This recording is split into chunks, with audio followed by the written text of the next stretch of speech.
যারা schedule caste, যারা schedule tribe, তাদের জন্য জয় জোহার প্রকল্প, তপশিলি বন্ধু প্রকল্প, মাঝের থান প্রকল্প, জায়ের থান প্রকল্প, ধামসা মাদল প্রকল্প, তাদের জন্য তপশিলি বন্ধু পেনশন এবং তারা লক্ষ্মীর ভাণ্ডার থেকে শুরু করে শিক্ষাশ্রী থেকে শুরু করে সব কিছু পাচ্ছেন।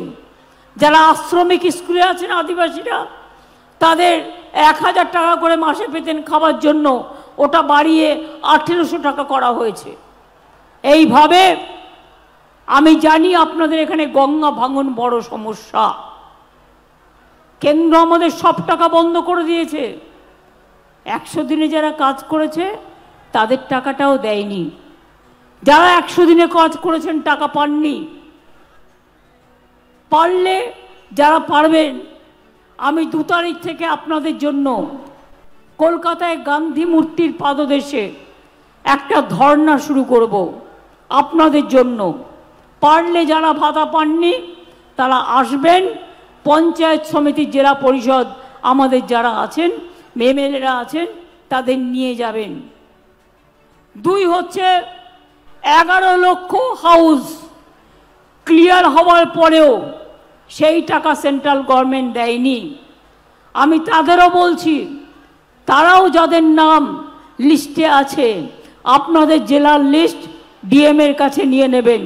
সব জেলার লিস্ট ডিএম এর কাছে নিয়ে নেবেন। তার কারণ ডিএম এর কাছে পুরো ব্লক ওয়াইজের লিস্ট আছে। তারা যারা পারবেন 3 তারিখে আমার ধর্নায় যাবেন। মনে রাখবেন, যখন 100 দিনের কাজ হতো, এটা পুরো সেন্ট্রাল ফান্ডেড প্রোগ্রাম ছিল, কম্পালসারি ছিল, কিন্তু বিজেপি সংবিধান মানে না। এরা মানুষকে ভালোবাসে না। যেমন বিজেপি তেমনি সিপিএম, এরা সবাই বাম রাম শাম এক।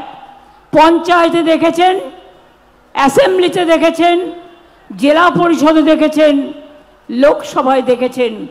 আপনারা দুহাত ভরে আমাদের দিয়েছেন, তাই আমরাও দুহাত ভরে আপনাদের দিচ্ছি। একটা বড় কাজ করেছি, পরিযায়ী ভূমিক এখানে তৈরি হচ্ছে।